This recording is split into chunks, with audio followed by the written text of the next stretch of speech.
Hey, I'd like to welcome you to another episode of Mission Matters. My name is Adam Torres, and if you'd like to apply to be a guest on the show, just head on over to missionmatters.com and click on Be Our Guest to apply. All right, so today's a very special episode. We're welcoming back to the stage Pete Schnepp. Pete is a newly released author in our most recent Business Leaders Volume 11 edition of Mission Matters. For those of you that have been following for a long time, it's a best-selling business leaders book series, and proud to add Pete to the lineup of authors. First off, Pete, man, welcome back to the show. So good to see you. Good to see you too. Thanks for having me back, Adam. All right. So first thing first, we're going to start with what we always start with, what we call our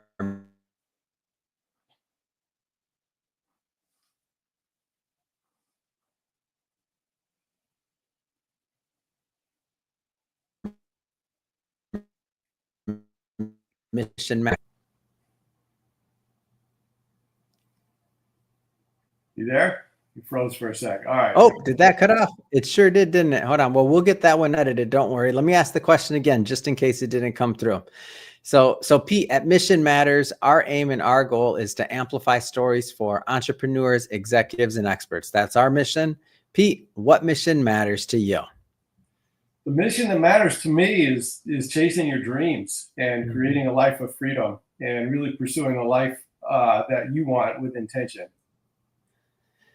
Yeah, Pete. And I've followed your work, and I've seen the way you've built your business from what you've told on the show, and we've done multiple interviews with each other now. And I don't want to assume that maybe some of our newer audience caught some of our previous work. So I guess just start with a little bit more about how you got into real estate and really your philosophy behind like how you invest. Yeah, sure. Well, it goes back. I've been in real estate and construction for many, many years, but I started off as a salary guy building houses for home builders, and then I started my own company as a contractor, as a painting contractor. And 15, 17 years now, I still own that business, but I had set a goal to really start buying some income property because I came to this realization that even as a contractor, although I was self-employed, I could make a decent living for myself, but I was never going to truly get wealthy. And the wealthy people that I encountered as my clients, they all owned a bunch of real estate, and none of them got there painting houses. None of them got there with a regular job. And so over the years, my mission became to work my tail off as a contractor in order to buy real estate. That's kind of the backstory. And I think that is a great transition to the book, and especially your book title, right? The only reason to work is to buy real estate. So you're obviously practicing what you preach. But first thing first, how do you feel, man? You're a newly minted author. How does it feel? It's always good. It's been a bucket list thing, really, to just get some of my thoughts and beliefs down in writing. One, to just solidify the stuff that's in my head, but two, to really have something to pass on to my kids as well. It's kind of when you've got a book or something in writing, it just means a little bit more than when you're just telling your kids what you believe. And then it also allows me to share my beliefs with other people that want to really deep dive into my thinking. So I'm a big fan of your title. Like, how'd you come up with the title, the angle, a lot of different things you could have written about, like talk about why this specific angle was important to you. And then also the title, the only reason to work is to buy real estate. When I read it, I'm like, yeah, that's good. Yeah. Well, I'm happy to share a little bit about that. I'll ask you a quick question first to lead into that. So when you're at home and you're with your family, your wife, kids, pets, and somebody knocks on the door, what do you think is happening? I get worried. I'm like, what's going on? Was somebody trying to sell me something, or I don't know. Like, that's the first thing I'm thinking about. Am I expecting any guests? Did anybody invite anybody over? Yeah, right. So it's like, okay, is it somebody selling pest control or solar? But several years ago, I got a knock on the door that really just changed things for me. And I went through a period of time for about a year or so where every time I felt like somebody was outside coming to knock on the door, my stomach just churned and I just wanted to throw up. I get the same feeling every time I went to the mailbox to check the mail, which normally should be a good feeling as a contractor, because I would go to pick up checks to take them to get some checks. So for a year, every time somebody came to the door or I go to the mailbox, I really just got this turning feeling in my stomach like I was going to puke. And it all started because one day I got served legal papers. So I not part of the process. And so we had, all of a sudden I was being sued because, it was kind of, I would call it frivolous. Like one of our clients was suing us because they felt like we did something wrong. The reality was that we didn't, but they didn't have anybody else to blame it on. And so long story short, we went through the process, and what I had was this moment of realization that everything that I had been working my tail off building, working 10 or 12 hours a day for, grinding away to provide this life for my family of comfort, could be gone in an instant. You know what I mean? The big lawsuit. And so I was facing this lawsuit that could have put me out of business. And really, it was not our fault. You know, and you tried everything you can to do to justify it to the judge. But it comes down to contractual mumbo jumbo, right? It's out of my control. Luckily, the worst case scenario did not happen. But it was that moment of truth for me, realizing that, okay, I thought I had done everything that I should to be a good husband and a good father for my kids, to provide a decent life, but it could all be gone in an instant. Before that, when I was an employee in the home building business, building homes, I had a salary job. I was comfortable. There was a good culture in place. I rode the boom and bust of 2007 and 2008. And you know what? I saw everybody around me getting laid off. They show up Friday and they get a pink slip. And boom, everything that they had been working for gone. These are people that had been corporate guys working there for 10, 15 or more years, 20 years, and it's just gone. So when I think about real estate and what that's done for me, it started as a backup plan because I realized that everything that I'm building right now could be gone. How am I going to provide for my family if something like that happens? And so it started off as, well, I need to have a second stream of income that comes in to where I don't even need to work for it. You know, there's a lot of ways people can get wealthy out there and create those income streams. But to me, owning income property is really the least risk with the highest potential reward that requires the least amount of time because you can outsource management, so on and so forth. And so for me, working as a contractor, even after that, it really just became a means to an end in order to buy real estate, because I knew that once I acquired enough real estate, that would put me in a position to where I was no longer reliant on my main source of income. And to me, real estate was that the path to no longer be reliant on the primary source of income. Does that help you understand where the title came from? Absolutely. And go a little bit further into, or I should say, let's go into your investment thesis. Cause I know one of the things that you're a long-term investor in many things. And I just want to get into like, okay, so now you knew you had to acquire real estate, and there's a lot of different ways you can get into the real estate game or different methodologies for investing in real estate. Like how did you pick your focus? How did you pick your niche, your lane? Like, Well, I knew that real estate is a long game. I knew a lot of people that got burned in 07, 08 because they were buying properties that didn't have cash flow.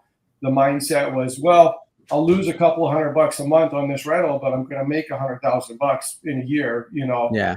And next that thing was the flip game in Phoenix for a while. Like a lot of people were playing hot potato, right? Right. And so, you know, I'm a student. I'm a student of the game. I spent many, many years just like following people, experts and stuff. And really, the model is that my conservative nature is, I buy for cash flow first and appreciation as a secondary thing. And so that's what I look for. But at the same time, I understand that most deals, they're never home runs out the gate. And so I'm a singles guy. I like to hit singles, but even that in the Phoenix market or any big market, it's tough to find things that pencil. But when you do, you take action on them. And so it was all about how much capital do I have. My goal was to every year to make enough money to where I could pay a reasonable lifestyle. We always lived below our means, and I would, whatever that spread was, I would try to put into a property that would, cash flow moderately from day one. And so it started with single family homes and then eventually grew to multifamily. And as you started accumulating these properties, as you started accumulating, now good thing was you were a contractor, so you knew a bit about just the properties in general you were looking at. What was that leap from when you went from maybe to single to multifamily, or like how did that piece of it work for you? hmm Yeah, so I had a a handful of single family properties, and it was all good. But I also realized that one tenant moves out, and now you've got no rent for a month or two, and a big turn. And so I was like, well, how can I make to me it's all the backup plan and the safety net. How do I make this Mm, investing thing even less risk? Well, you have more tenants, and so the mm, more tenants you have, each move out is less impactful. And so if I have a 4 unit, then one person moves out, then I've still got three to pay the bills. And so yeah. I started transitioning. I made a big goal that I wanted to buy a fourplex. And I think Mm, this was in 2017. And I started, I'm also a realtor, so I see what's on the market and stuff. And I started yeah. making some offers, but I'm doing it at nights and on the weekends. And it's Mm, not easy. You've got to look at a lot of deals. Most of them don't make sense. You're learning the numbers. You're figuring things out. You're making offers, and I'm not getting any deals. I'm making an offer. I'm mm, always getting outbid. And so I spent a few months like doing this, and it's really tough. I had a young family, young kids. I'm staying up late, like looking at, properties for sale, trying to do this on nights and weekends, and I was getting nowhere. And so finally I decided I needed to take massive action.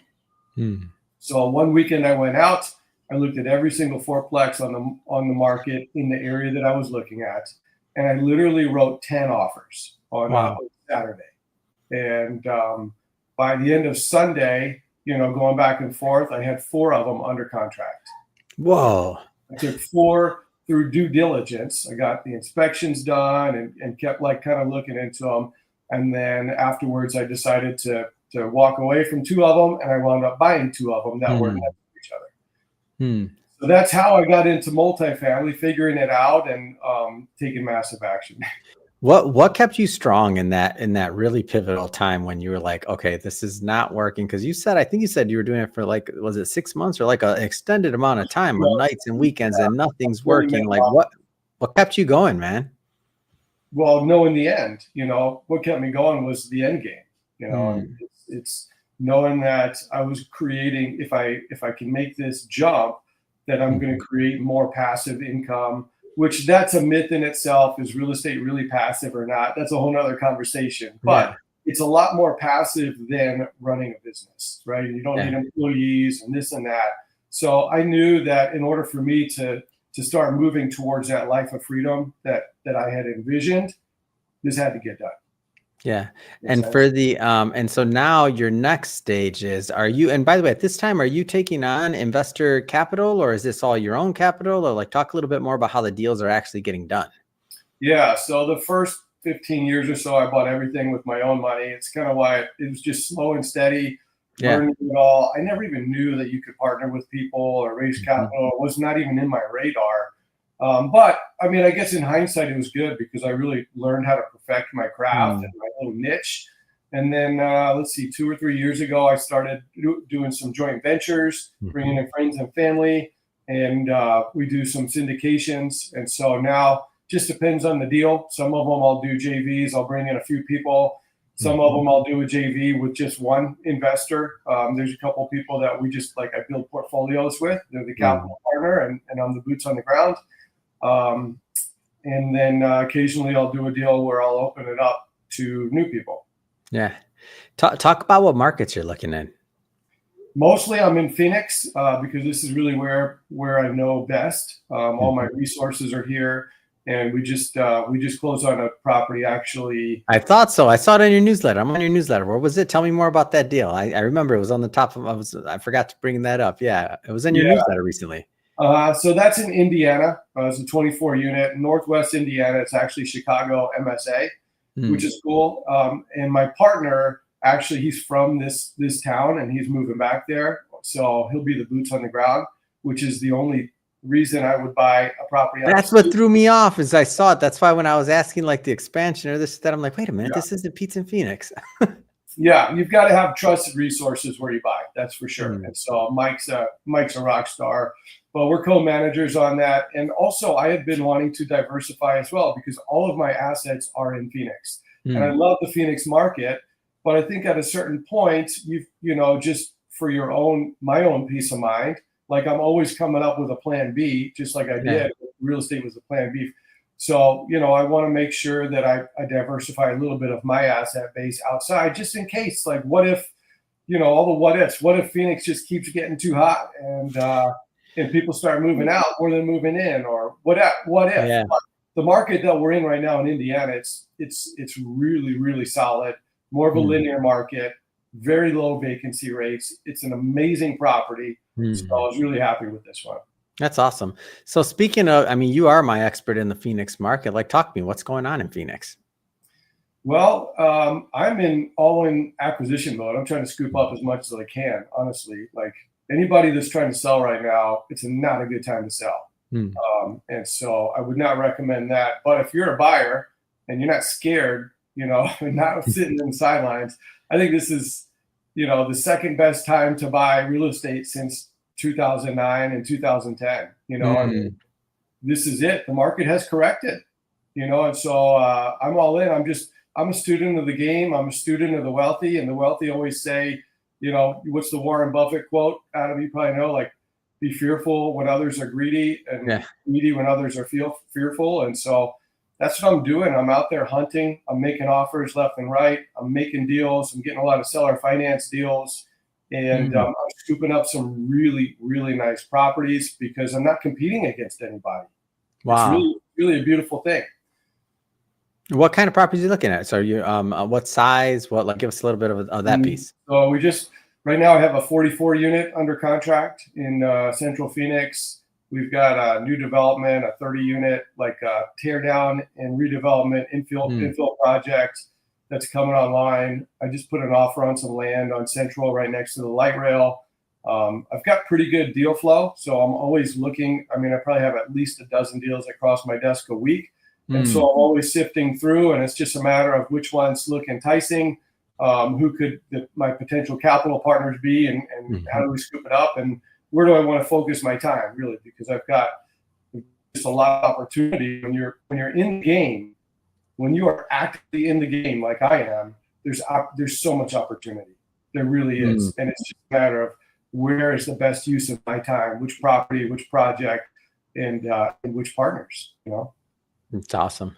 Well, Pete, first off, it's great having you back on the show. I'm pumped to get out there, and we've been talking, you, myself, Corey, Janine. We got a little crew that we got building out there in Phoenix, so we're gonna be out there promoting the book, promoting Corey's show, Janine's show. So for some of the people that do podcasts on our network, so we got a whole lot. I got big plans for the Phoenix market, and it's just been we're so happy to have you part of the community, and Corey, Janine, everybody else out there that's part of the community. So we want to make some more noise in Arizona, that's for sure. But that being said, if somebody wants to learn more about Asset Stream Properties or connect with you and your team, whether they got deals, whether they are investors, whether they just want to chop it up about real estate, how do people connect? Yeah, you can either look me up on LinkedIn or go to our website, assetstreamproperties.com. Both of them will have a place to, book a call or check me out, and we'll go from there for sure. Fantastic. And for everybody listening, just so you know, we'll definitely put the links in the show notes so you can just click on them and head right on over. And speaking of the audience, if this is your first time with Mission Matters and you haven't done it yet, hit that subscribe or follow button. This is a daily show. Each and every day, we're bringing you new content, new ideas, and hopefully new inspiration to help you along the way on your journey as well. So again, hit that subscribe or follow button. And Pete, thanks again for coming on the show. Thanks, Adam. We'll talk to you soon.